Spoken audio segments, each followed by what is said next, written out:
So once again, for everybody who was not present for my first two failed lives, I am clearly not Anne Hathaway.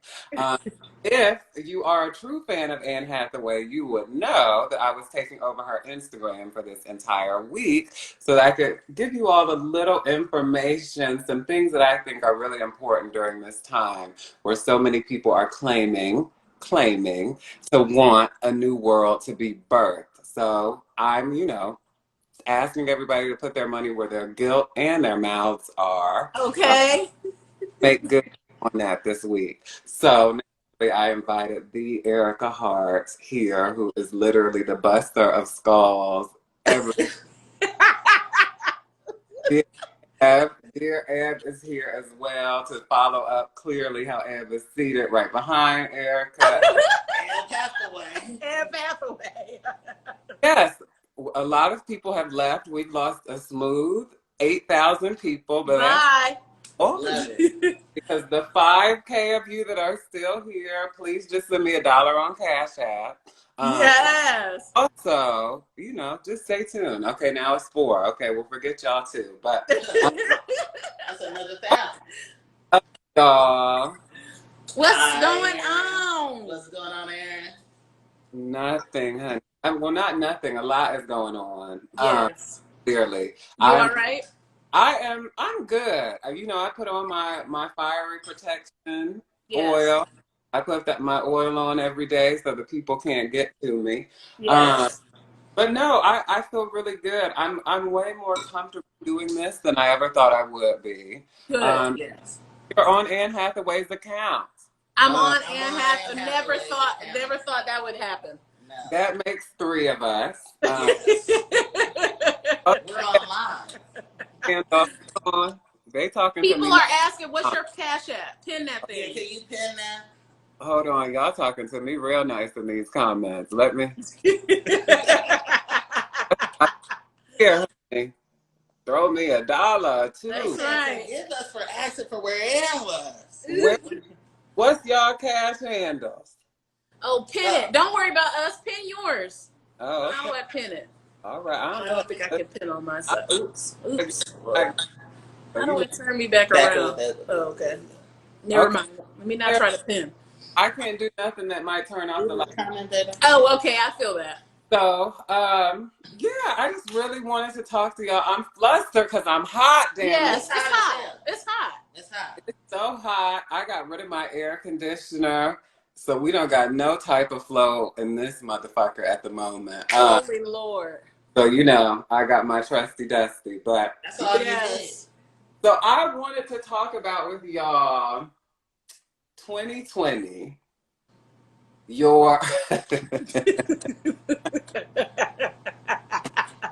I want to talk to y'all about your expectations of 2020. Wow. Versus the reality of 2020. So what, when the clock struck midnight in 2019, turning to 2020, what did you see your year looking like?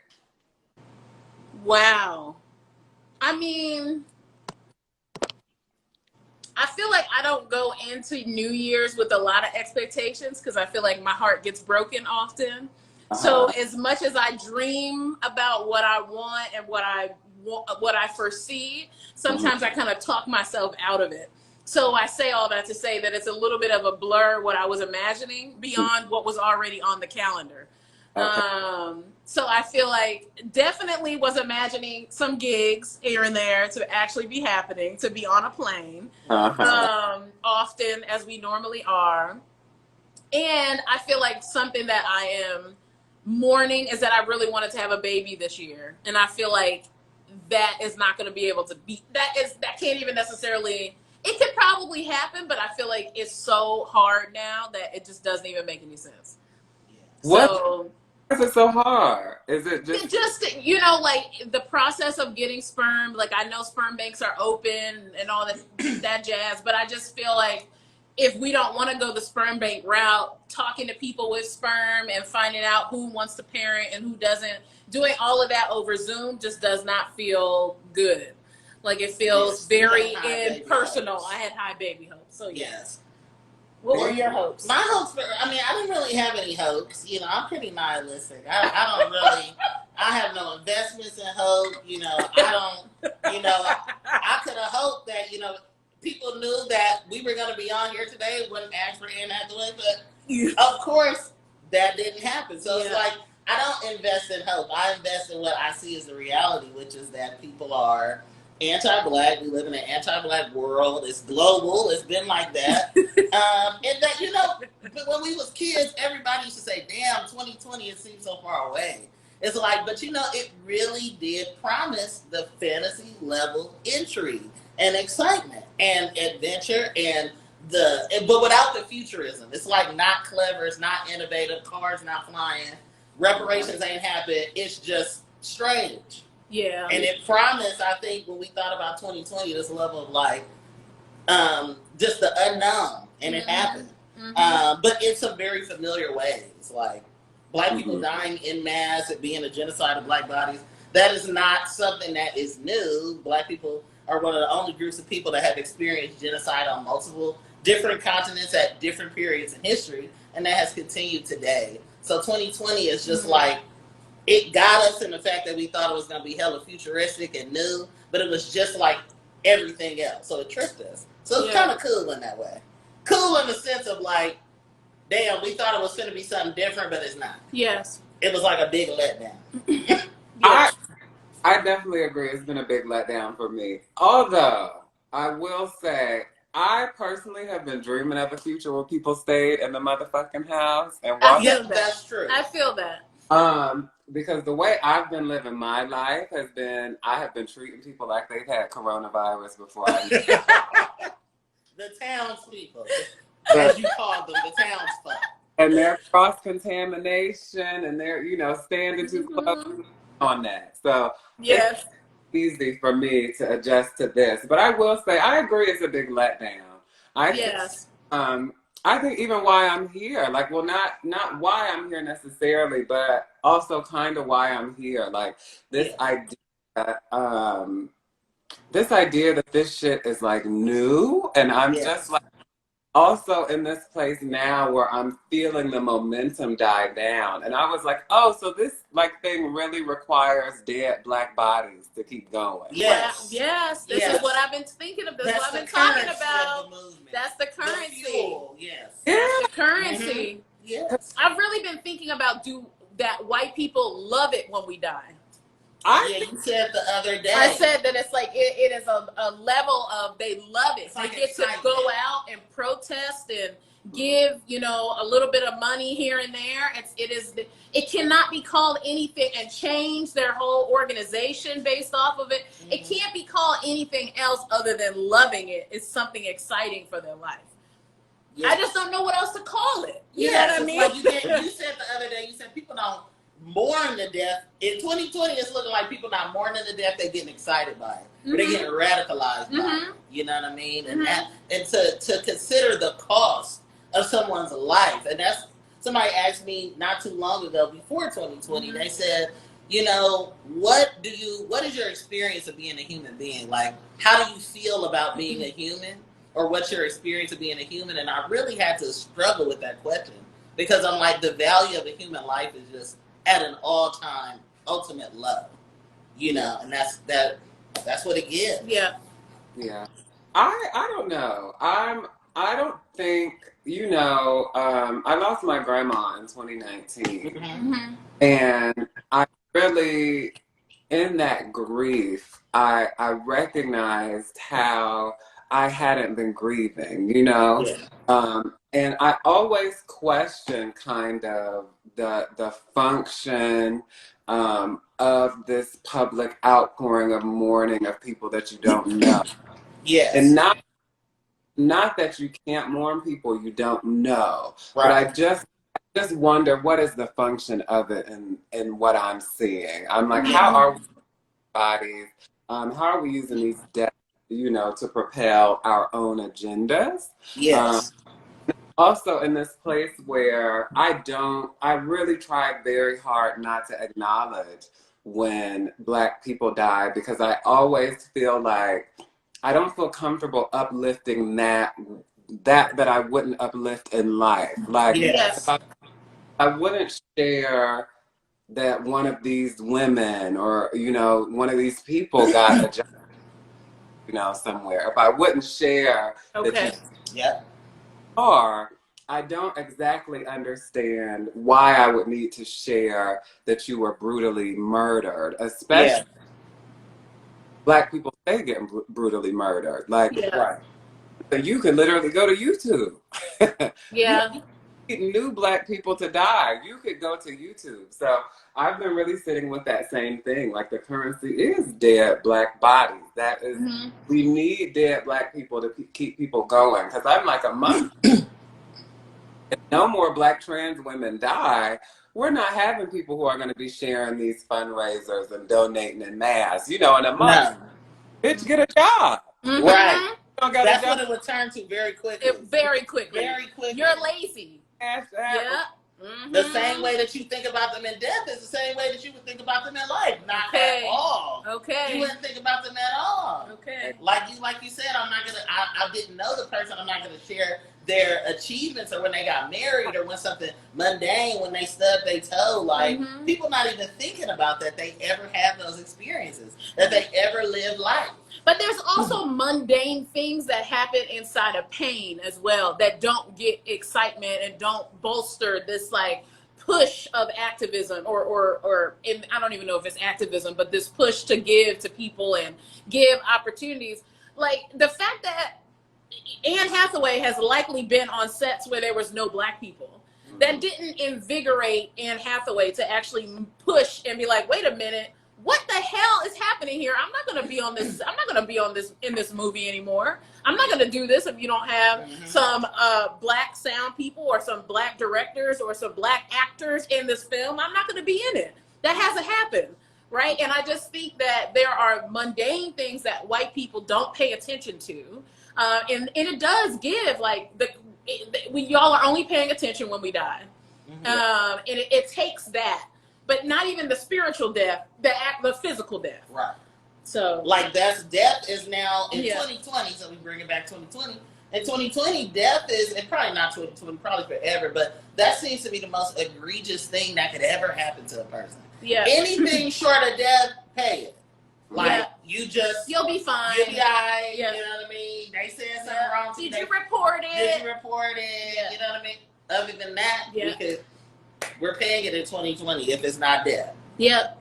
What do y'all think? Because this is what I have been wondering. And why I'm so dedicated to having really honest, uncomfortable conversations. And I think space, you know, dealing with celebrity and with influence, you know, and being challenged, I think, in my own shit, you know,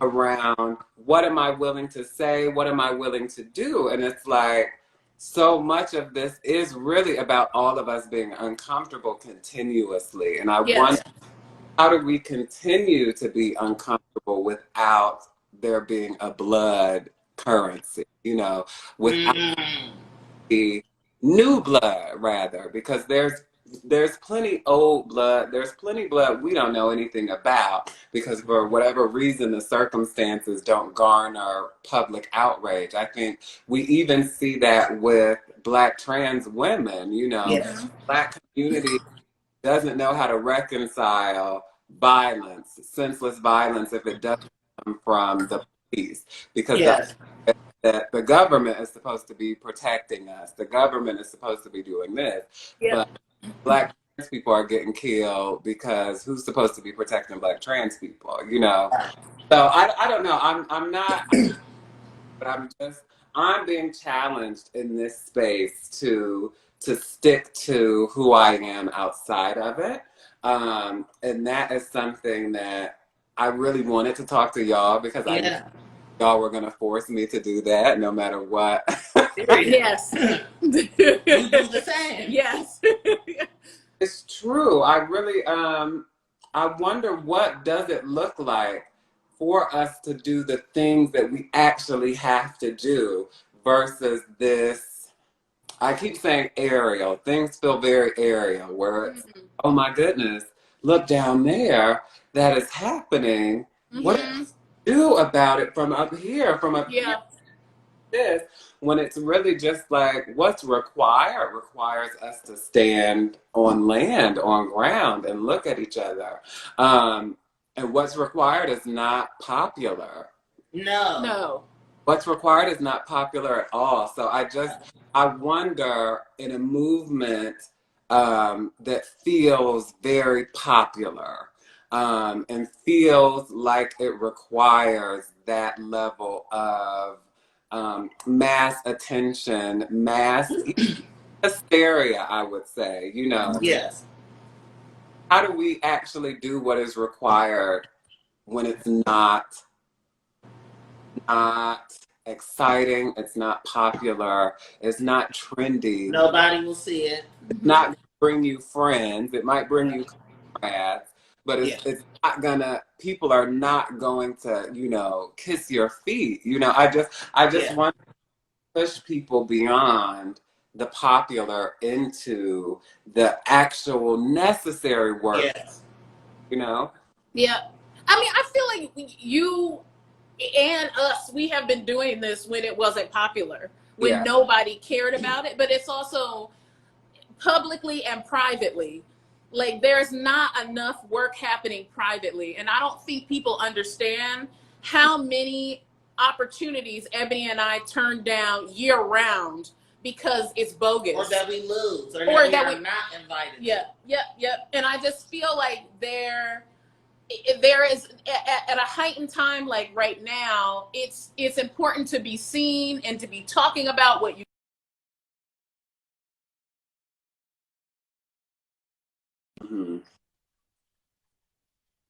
constantly be doing this work is to constantly be interrogating where your integrity is out or where you are complicit in white supremacy. And looking at it in every way. So, for example, I hate to take naps. I hate to rest. I don't even know how to nap. And I think that's very simple where you're like, okay, Ericka, just go lay down, but not really. Not for me. Like, for me, I just want to work. I want to work and I want to work and I want to talk about everything and I want to make sure we do a podcast and I want to, you know, travel, even though I probably shouldn't be. You know what I mean? I just want to do everything because how I have been socialized in this racist ass country is that as a black femme, if I'm not working, then I'm shit. Yeah. So, and that even goes for if you can't see me working, to myself, I need to be working. So, you know, an act of protest that nobody can see is me laying on a couch not doing anything. And if I doze off for 2 hours or whatever and I do nothing, then that for me is a moment of activism. And I think it's important for me to say that, and I know it's popular to say that now, and people have really co-opted the work of the Nat Ministry and a lot of the work that she's done around this, but it's so important that we aren't just talking about how we're calling out this and that and how we turn down this or uncovered that, but that we actually are laying down as Black people and resting and taking time for ourselves. And I'm really speaking to myself here because I know the two of y'all rest. Ebony sleeps like 10 hours every night, and he'll take a nap. I know, Aaryn, you take naps, but I don't. Like, I really will work myself into the ground. So I have to say that first and foremost, that is a way to, especially when shit is heightened, is that I take breaks. One thing I need to do, and I always credit Aaryn with this, because, you know, she said right there in that chair, because I am about this whole idea of collective Black liberation. Now, whether in Hathaway's Instagram is a container for that conversation is in question. But I am always toggling with this idea, this Hotep pipe dream of all Black people need to be together, and if we are together and we rid ourselves of the scourge of homophobia and transphobia and patriarchy and all the other shit, then we will all be together and we'll be a formidable enough foe against what is a very real material fatal threat of white supremacy. It's not just white supremacy, it's this abstract little thing floating in the air that people talk about it as. It's not like that. It's people. Yes. It's actual people who even think of themselves as good. People who haven't actually said, you know what, I'm interested in that discomfort. People who are, you know, for all intents and purposes, they are affected by it. You know, they are at once in the service of white supremacy, but also at its impact. And also being used by it, and also being terrorized by it, but terrorizing others. You know, I'm always hella stuck on like, how do I reach the people who are, you know, say on Anne Hathaway's page? How do I reach the person in Dubai or in Brazil or Argentina or wherever they're coming from, or in Ohio or in, you know, in the Bay Area, or wherever the fuck these people be coming from, and bumblefuck, you know, Appalachia probably following Anne Hathaway, because that to them is a paragon of who they could be inside of themselves or inside of their whiteness or their aspirations to whiteness if they're not white. And I always get hella stuck on that. Like, how do I reach people who care about celebrities, or who like celebrities, or who respond to celebrity approval, or respond to what celebrities think is right, except the things, you know, that they don't like black people being on Anne Hathaway's page, and them not having, like, the person who don't have the sense to just go on the page and to like, look, like, I am the person, I'm the Captain Sabo of that person, because I want to reach them, because I'm like, if you can get that person to investigate white supremacy within themselves, even as they act it out like a puppet and not realize it's working on them, then I do feel like the world will start to shift, and that person getting uncomfortable is going to mean a whole lot more than somebody who knows that saying getting uncomfortable or being uncomfortable is a part of some social justice practice that they got from somebody that they follow. Somebody who really realizes that being uncomfortable feel a type of way, and it doesn't feel good. And that people like us who feel uncomfortable 24/7, so much so that people go out of their way to make us feel uncomfortable all the time, even on the comment section of Anne Hathaway and even Playboy. Ericka was just on Playboy's Instagram account. You know what I mean? So people who go out of their way to do those things, like, we are the people who people go out of their way to feel uncomfortable, so we don't even be knowing when we're uncomfortable. So it's like that experience, this whatever we have garnered from that, like our intellectual analysis, our lived experience, all that shit that we've garnered from that came at a very high cost. So I just imagine if somebody like that, somebody who followed Anne Hathaway, got that, what that would then do in the world. Because it's not going to be the very popular, light-skinned people who talk about racial social justice all the time that's going to change the world. They're going to change their pockets. They're going to change their material position in life. And I can never knock a hustle. So whatever people got to do. I can knock the hustle. I can knock the hustle. I don't knock people's hustle, because whatever you got. You knock Sean King hustle? That's different. Okay. That's different. That's different. We're not talking about that. We get too real on Anne Hathaway. Yes, you are. Anne Hathaway gonna look at this like, no, she gonna gag, she gonna love it. But that's the thing. So, but then how do you deal with that as somebody that gets more attention and more is seen as someone with influence? How do you navigate, you know, your position? I tell them to go to my mom's house. Because that's regardless of whatever attention that you see or whatever popularity or even when people say, oh, I really love the work that you do, I'm like, one, thank you, but two, what do you mean about that? Because I don't love it. I hate it. I hear that. And it's not fun, and it does require you to have to go take a nap, and it do require me to go to sleep, because that's the only reprieve that I have from this world. Yes. It be lit in my dreams. It's just such an escape. It's what dreams was supposed to be. I think that's why God or whoever, the human body, created that mechanism of dream to be a reprieve from all this other ass shit. But that's my long answer to the question. Always getting up. No. Oh no, did it? Did it? Okay, We're here. No, I think that's the question. And I think that is what I want all of us who are here. That's what I want Anne. That's what I want the three of us. I want us to actually have to sit with that, because I think part of the reason that we have these aerial conversations is because we don't actually know what it looks like for us to stand on the land, to have our feet to the ground and actually struggle through this. You know, before this week, I think I thought being a celebrity was something exciting. But her Instagram literally terrifies me. Like, I got on it and I was like, okay, back to mine, to my, my few little poems. Yeah. Because I immediately realized, I think even the people commenting, I'm like, y'all don't actually care about this person. And That part. so it's also interacting with millions of people who don't actually give a fuck about you as a human, Yes. So I do wonder, how do we transform the people that see celebrity as, Jasmine Sullivan says in her song Famous, it's something like you have to be famous to matter, or it's something like nobody cares what you say unless you're, and that to me, just that idea is why so many millions of people are like, and just notice me, say hi, because what that means for them and their lives. I wonder, I'm also like, this shit is not gonna end well. Just for Earth, I'm like, this doesn't, if movies are any training for, assuming or context clues so we can know what's going on, or foreshadowing, honey, this ends terribly for us. I look at this, I look at even being on this profile as this is a last attempt, for all of us.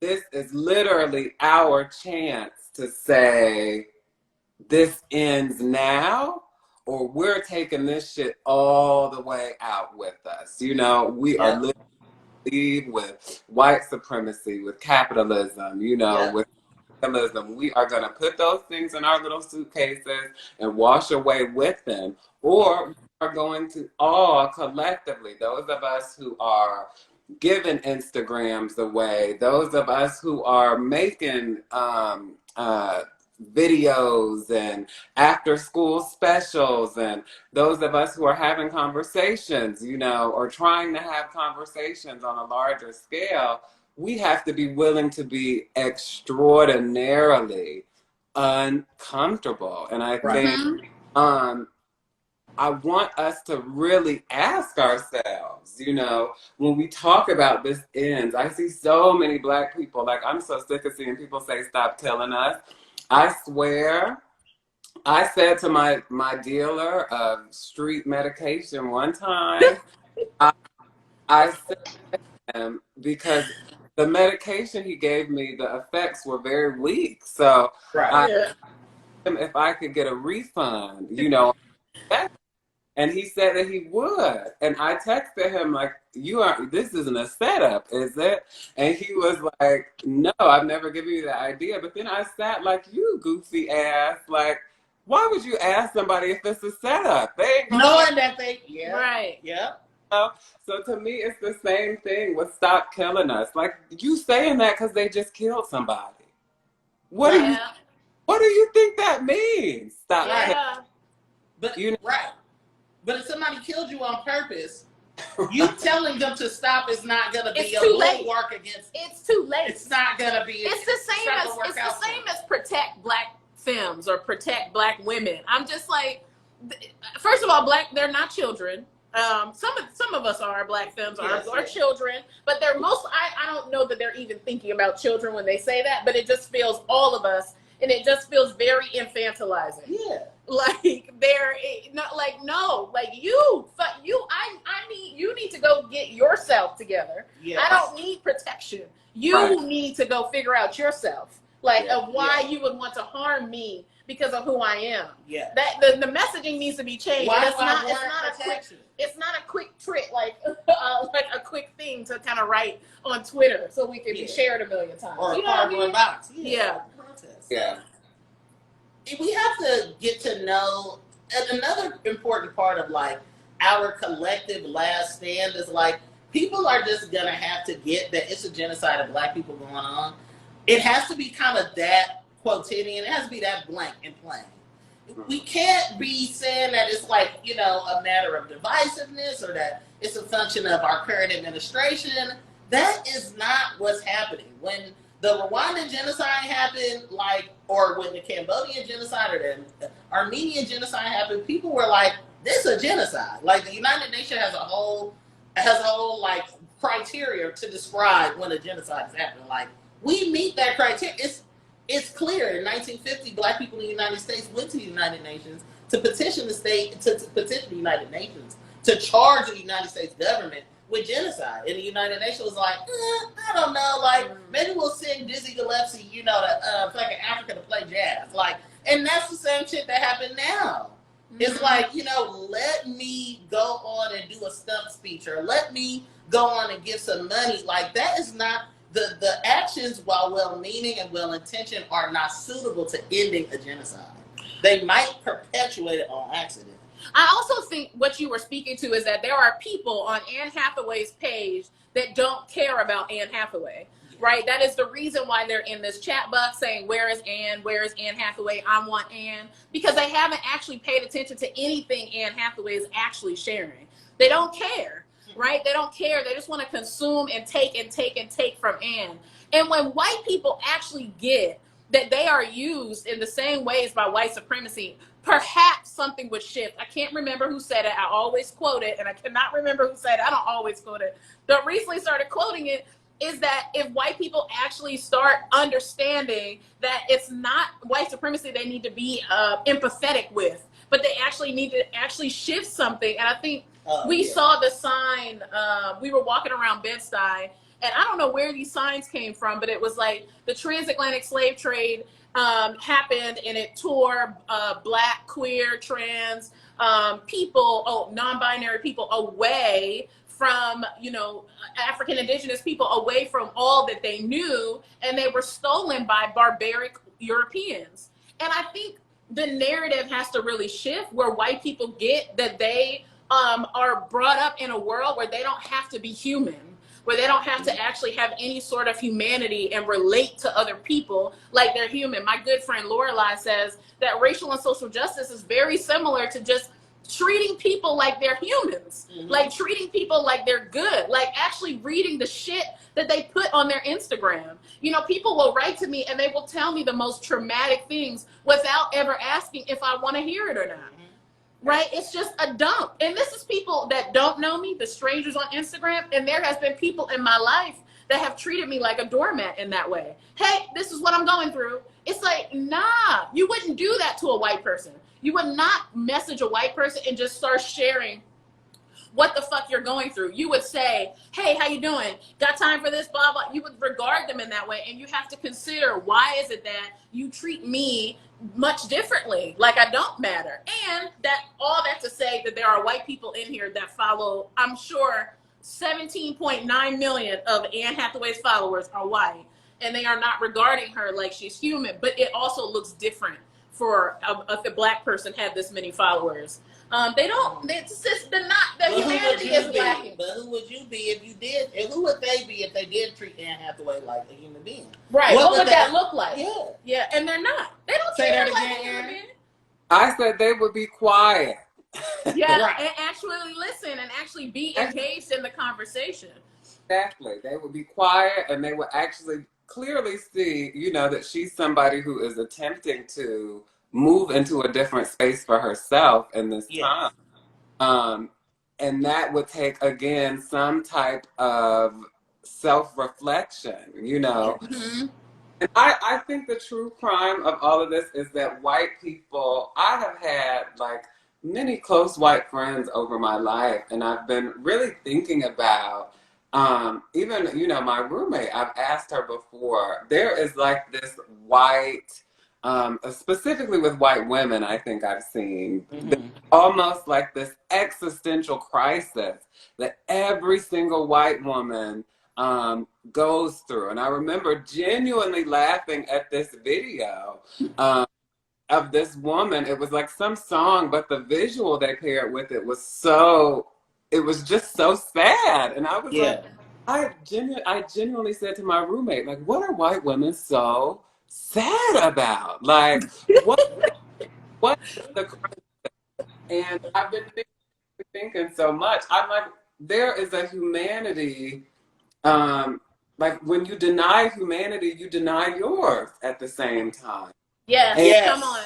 and being comfortable in a system that thrives off of the denial of, inherent humanity has an effect on the people as well. And this is not an original thought of mine. I know many scholars have said this in much, longer language and, explain ad nauseum in a very different way than I can. But I've just been really catching, like, white people feel empty. Mm-hmm. Yes. Mm-hmm. Absolutely empty because of this, you know? And I wonder, how do white people, get into the space where they acknowledge the emptiness that they've had to deal with, literally as a direct result, of anti-Blackness and white supremacy. The same way that I want Black people to sit with their despair, yes, sit with how empty they've had to be, because you have to be empty to have to see someone be murdered on camera, even though there are centuries of documented violence against these people. You have to be empty to actually be driven to some action, symbolic or otherwise, on seeing it on camera. I don't even remember what I said before. Come on. You're not saying nothing but a word. Come on. Mm-hmm. You have to be empty for something like that to need to happen. Yes. The need. Yes. And there's so many iterations of it around you. Yeah. That you needed somebody to be taken away, and you needed to see video of it, because you wouldn't believe it happened if there was no evidence. You needed a person to be behind that video, exactly. A person who you don't think about no more, and who you really don't care about what that experience is like for them, because you have to have some level of emotional, sentient something inside of you to actually get what that is like and get where that comes from. And how you perpetuate that. But then how do we talk about how there are certain names that garner a lot of attention and garner a lot of invigoration around this, and there are some names that do not, right? And I feel like that has a lot to do with who was the person that perpetuated the violence. What do they look like? If they perpetuated the violence onto a Black person, then that is, if a white person did it, that is more important. That means that white people need to find ways to regain back some sort of control over who they are. So they protest in the streets and they form human chains and all that shit so they can be seen. So they are seen as a good white person. Because Derek Chauvin or whatever the fuck his name is, and Mattingly and Cosgroves and all those motherfuckers, they have to separate themselves from the white people who have caused the violence. Because if a Black trans person dies at the hands of another Black person, that shit does not go viral.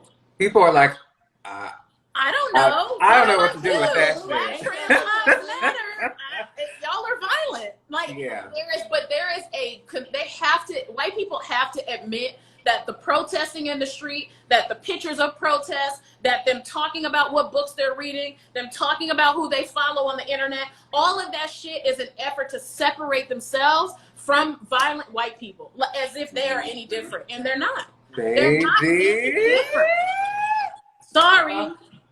I'm like, everybody, please stay tuned. If what Ericka just said was something of great interest, I have something planned for that very topic. Stay here until Sunday if that struck a chord in you, because I want to strike a whole lightning rod through you next. I love it. No, I agree completely. I completely agree. And that's why I was asking a friend of mine, because I'm from Ohio, which, if people don't know, Ohio might look a certain way, but Columbus, Ohio, Mansfield, Ohio, the places I'm from, are extraordinarily and blatantly racist. Absolutely.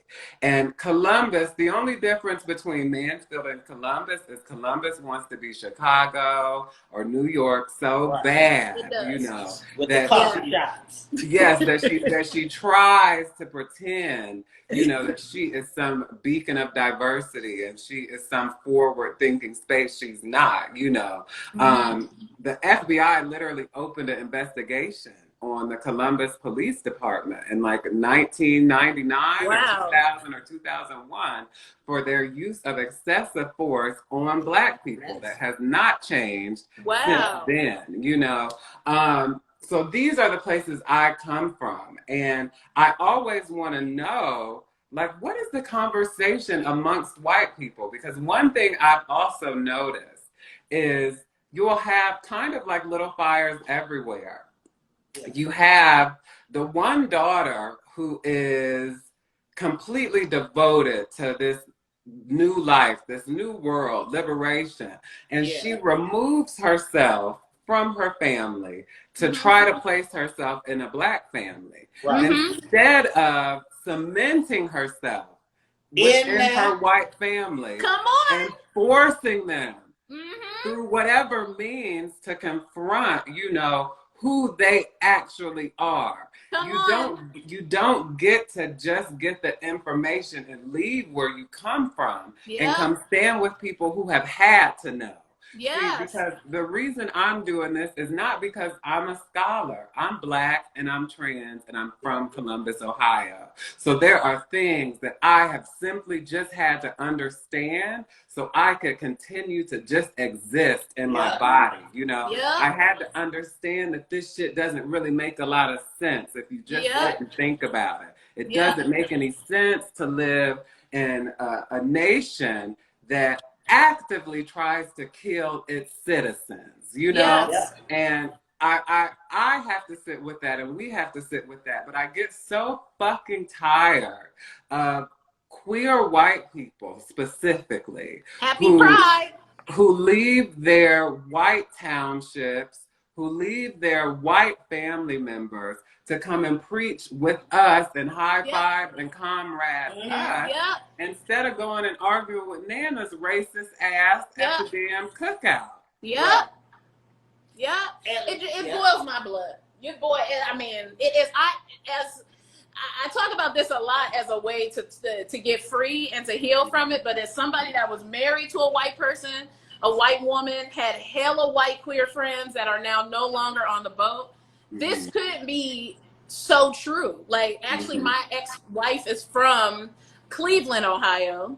And on our trip to visit her grandmother in Columbus, Ohio, we had to pull the car over because she told me that she didn't tell her grandmother that I was Black.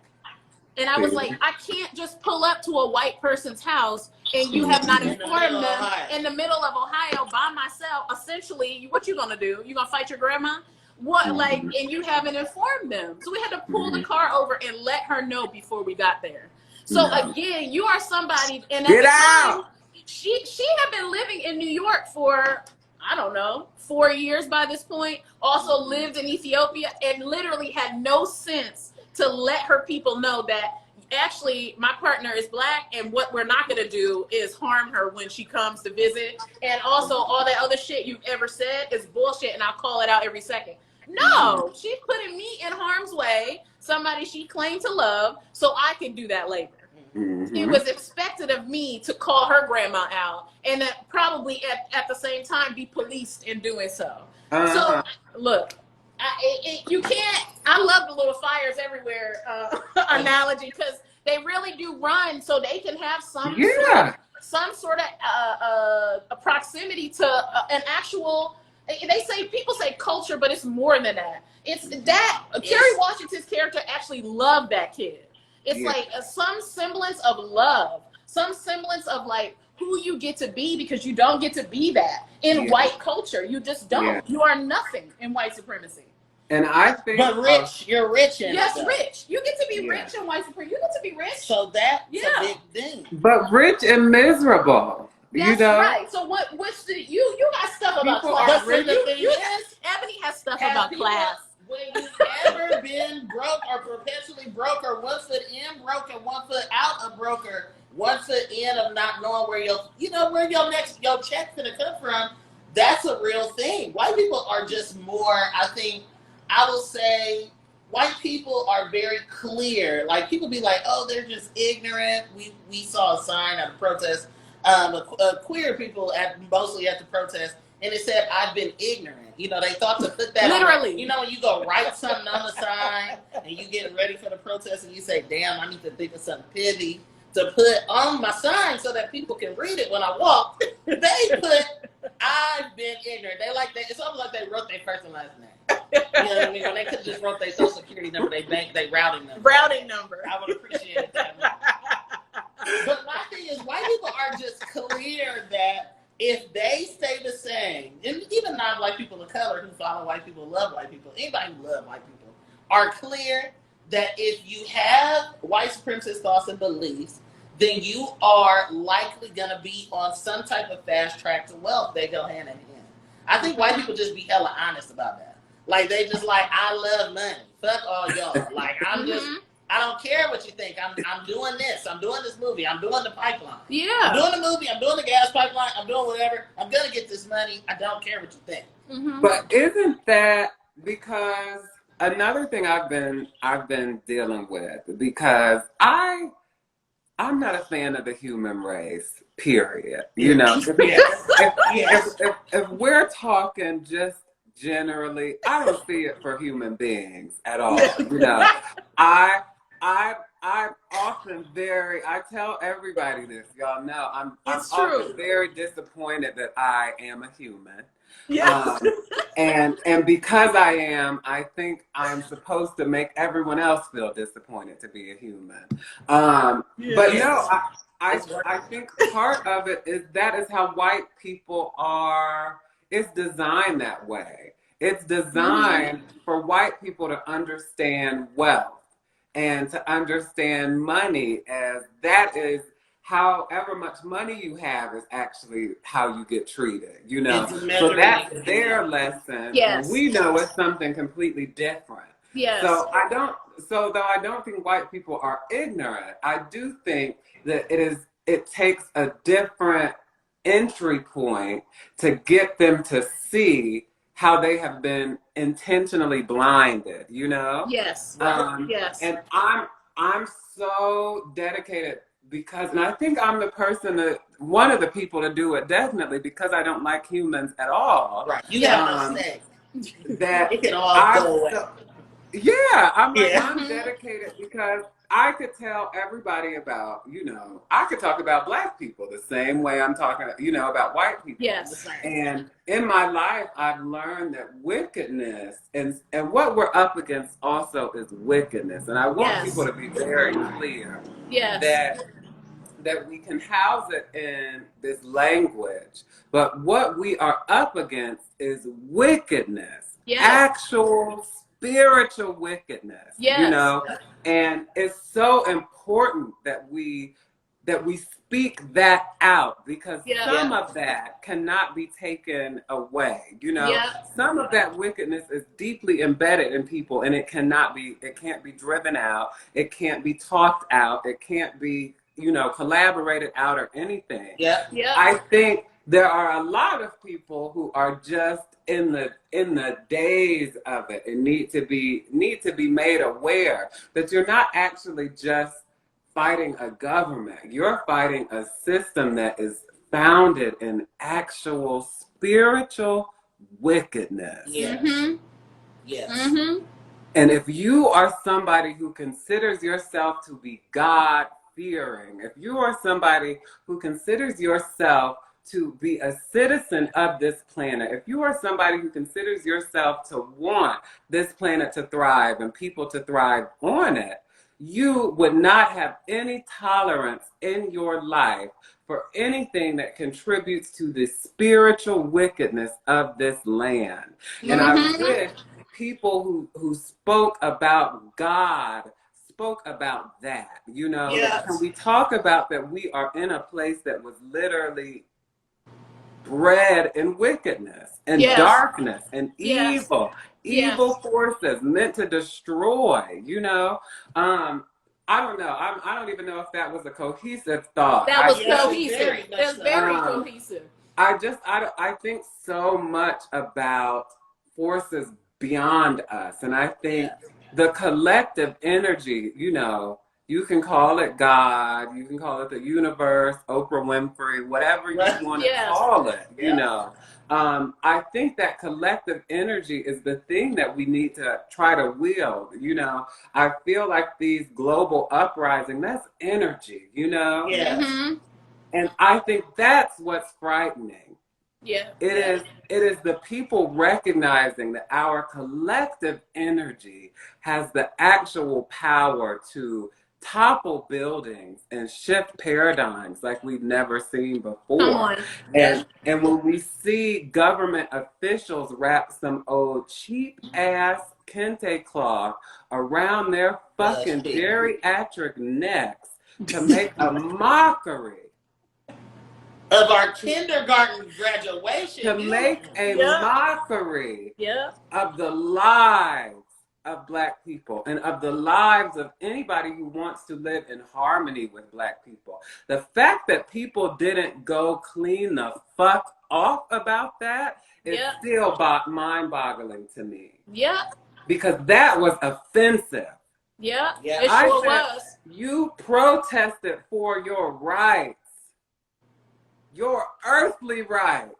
Yeah. And they put on kente cloth and kneel in the same fashion that the man murdered that man in. Yeah.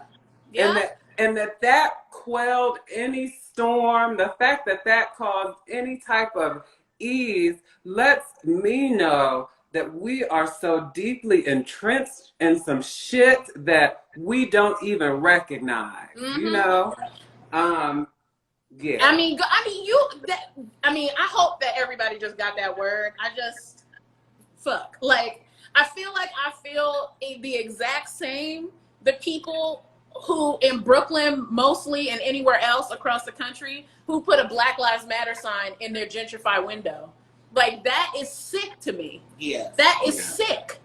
Like, the fact that you haven't thought for 1 second to move or to call the real estate agent who was racist that gave you that place, or to find out who used to live there and was pushed out and gave them their money so they can move back, that is sick. But you put a Black Lives Matter sign in the window. That, I don't know. For me, that boils my blood, and I feel like there's no connection to that. When we were marching at the protest the other day for Black trans lives down Brooklyn, we walked through, I don't know what neighborhood that is, but it's a big ass high rise. It's a gentrified building. That building, Fort Greene, that building did not exist. People in those apartments were banging on the window, and people who were marching with us would cheer. When they saw How is it that you're cheering floor to ceiling for windows? People with floor to ceiling windows who are inside of their home with a fucking sign? A building that never existed, a building that was built likely on top of something that a Black person built. How in the hell could you be cheering for them? Like, I ask these questions because, again, like you said, it's wicked, and people will call it dissonance. People will call it fragility. People will call it racism, and like you say, it's just not a big enough word. And I feel like wicked makes it very clear because that's all it is. Well, that's disgusting. Going along with that, I also feel like a part of that, the system of wickedness is, and it goes back to our conversation about humanity. It's like, it's also kind of clever in the sense that it has us wielding our global energy, wielding all of our being toward defeating something that in a way has already won in my mind. And I'm not saying that in a fatalistic way. I'm saying it in the sense of niggas now, we be having to choose between our, being human, laying in the bed, farting, just being a normal person, having frivolity and indulgence and pleasure, and also wielding our global energy that we could be using in the service of our life, getting pregnant, chilling, doing nothing, getting as far away from the townspeople as possible. Whatever we could be wielding our global energy toward, we are now having to do it again, Yes. 400 years later, 1,000 years later, in defense of ourselves, Yes. in defense of our humanity, that at the end of the day, will we ever get to enjoy it? That's why it's called the struggle. That's why in a lot of revolutionary texts that came out of the 60s and 70s, they call global uprisings against white supremacy the struggle. Mm-hmm. But it's like, you're going to continue to struggle. And I feel like that's a part of that system of wickedness, is like, you never going to get to sleep. You never going to get to sleep easy. You're never going to really truly be at rest. Yeah. You're never going to enjoy the frivolity that you're desperately trying to shake these white people and these non-black people of color, or some of these black people.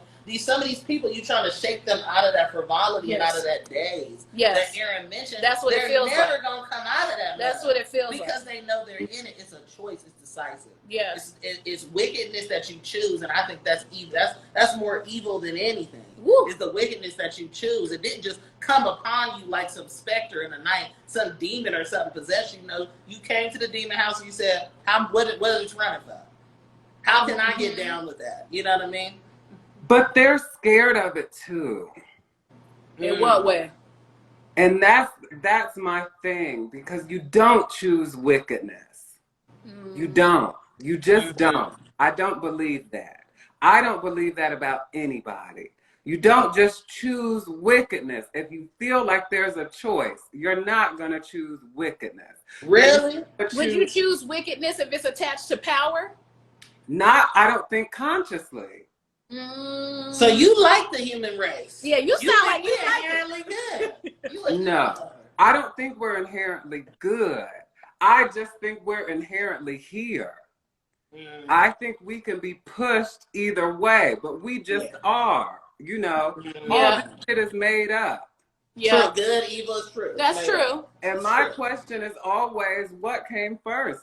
Us or the language? Because if the language came after us, none of this shit. It's not. It doesn't hold weight in the planets. It doesn't hold weight in the DNA. We make all that. Yes. So I just don't feel like the powers that are moving things are people that we see. Yeah. No, but they're not people that we see. No. And I just don't feel like you actively choose wickedness if you believe you have a choice, is what I'm saying. Right. So when I say I believe they're afraid of it, I believe that their grandpas, there's all of that scares them. And I'm not saying that as a way to say that we share a struggle in that way. I'm saying, but you would have to be afraid of the thing to go along with it. No, I get that. Right. I get that. That makes a lot of sense. And again, not in the same way as us. Yes. But you would have to be afraid of what going against this thing would mean. You would have to be scared into this choice. I believe. I hear that. Right. I mean, it's violence. I mean, it's similar to what people say. Well, you would never want to be black. You would never choose that. You would never choose it. So you're not scared into whiteness, but you are. I mean, you are white, but then you also perpetuate whiteness. Scared into inaction. Culture. Yes. Scared into inaction. Inaction or action? Inaction. Yes. Scared into I can be objective. Scared into I can be a witness, not a steward. I could be somebody who just tells people about this, not somebody who actually shifts my life around for it. Yes. Which is where I'm going with it, where I'm like, I take issue with that people disguise their choice that they've made, whether they were coerced, whether it was a fear-made choice, you made it, whatever it may be, you've made it, you've opted into a system of white supremacy, you opted into that evil, but you disguise your choice as goodwill. You disguise your choice as being a good person. You disguise your choice as learning. You disguise your choice as ignorance. You disguise your choice as I had to do it. I don't know no other way. It was so interesting. A white person had a conversation with online, And they said to me it was the most telling thing, and it was so honest. And they said it on accident. They did not make a choice to be honest. They just did it on accident. Where they said, somebody had a tweet and it put, white people, when we say we ready for y'all to give up power, that doesn't look like y'all gaining more power, but saying you gave it up. Mm-hmm. It's not like read books. That's not what people meant when they said give up power. We mean lose your job, sweetie. It said something like that. I wrote that today. Well, there's a white Bostonian. He was like, I don't really think that white people should have to sacrifice anything. Like, of course, Black Lives Matter, but why does anybody have to give up anything for somebody else to have something? That level of honesty is just like, you really think that everything you had, you just got it. Yeah. And that you worked for it and you earned it, and United States kind of popped up like a weed. Or like Pangea or something. Like the United States was just called the United States. It was just born that way. Yeah. It just popped up. Yeah. Like there's no history behind it. And that you worked or that your mama worked or something, and that's how you got what you got or don't have what you have. Yeah. Mm-hmm. And it's just that's my thing is like they really are saying like, I'm not giving up anything. I'm telling you that Black Lives Matter. I'm telling a Black person, your life matter. And that's it. That's it. Your life just matter. That's it, though. But that's the soul. So then to circle it back, they're like, I gave my soul up. Yeah. Yeah. That's the level. That's the I guess the trade-off. No, but that's the amount of soul that they have. Your life matter. Okay. That's it. I breathe air. That's it. All right. Does the dog's life matter? Because they get a lot of things. Well, I see them in the fucking stroller and everything. I told y'all the relationship.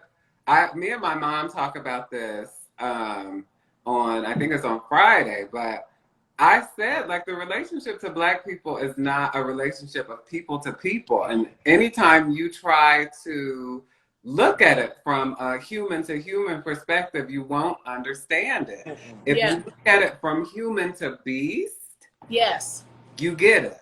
Yes. Because as soon as I say, what if that chicken that you eat, what if 50 chickens bust through KFC and said, not one more? 50 chickens came back to life. Guess what KFC would do? Chickens. Gone. KFC and said not one more, they would be gunned down. The chickens would be gunned down, or the KFC? No, the KFC. The chicken. I think the KFC would go. I think the chickens would get gunned down, and would nobody say shit. Yeah. They would be like, "What the fuck was that?" Yeah. And not about them killing them, but about the chickens being organized and busting in KFC.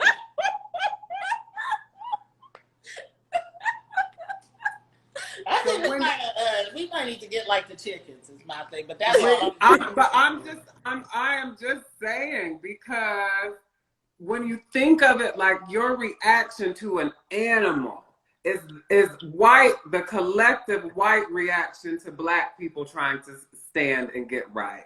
Okay. Yeah. So when you ask somebody, or you say, I don't eat meat, I don't do that, and they're like, what? Yes. Chickens was made to eat. What you talking about? Yes. Yes. Cows was made for my motherfucking Lucky Charms. You know?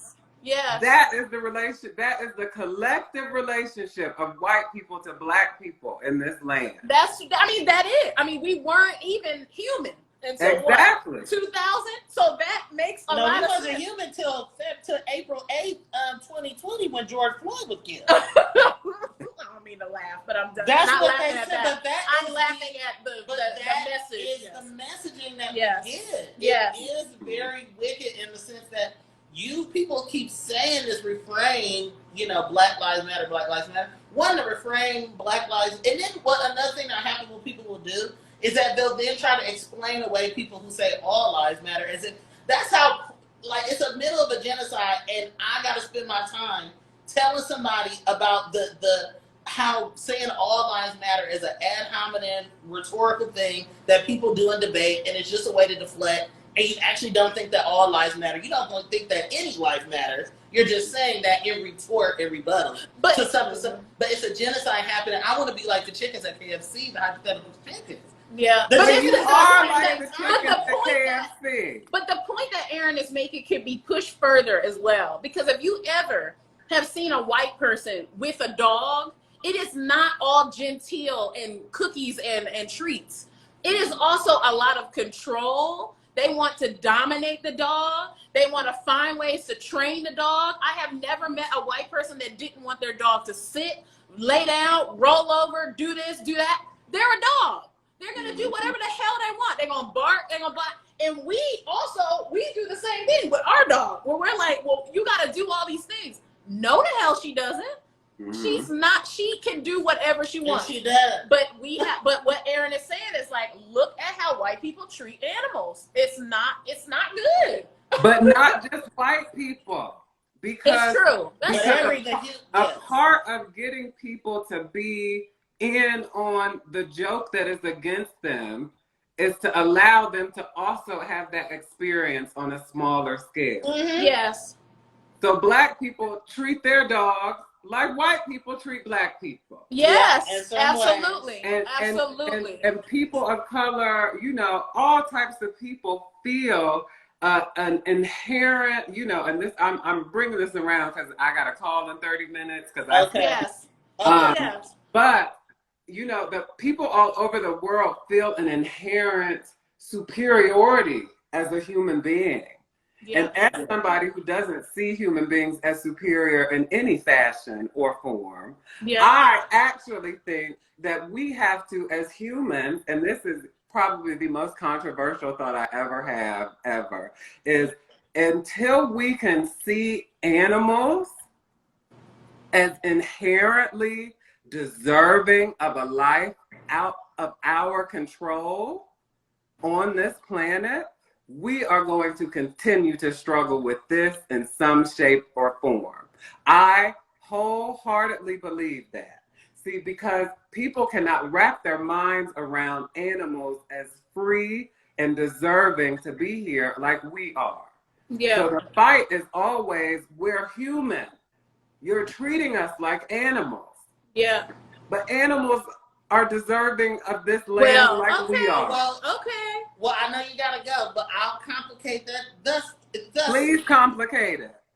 The grand wickedness could be universe, God, whoever, in some form or fashion, whether it was through a doctrinal book, the Torah, the Bible, the Quran, whatever the hell, a scroll somewhere in the ground in Ethiopia, something like that.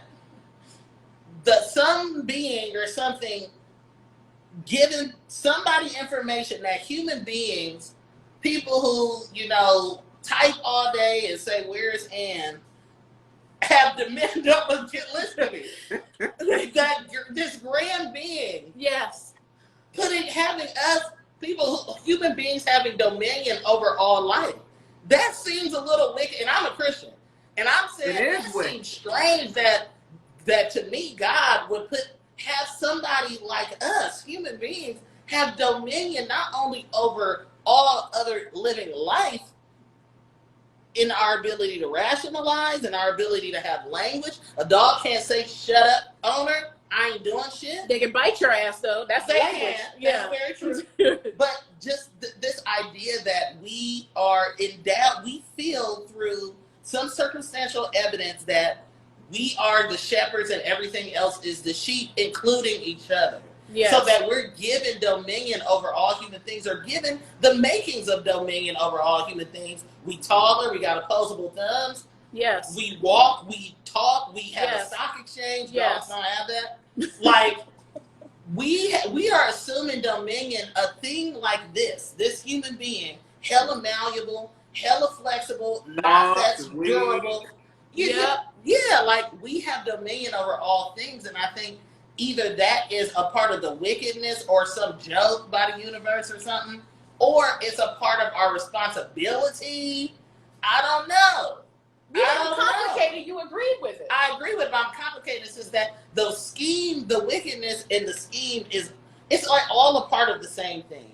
Yes. White people saying Black Lives Matter is a part of them killing us. It's all a part of the box. Yes. A box is a system. It's a wheel. It continues. It's cyclical. It doesn't go away.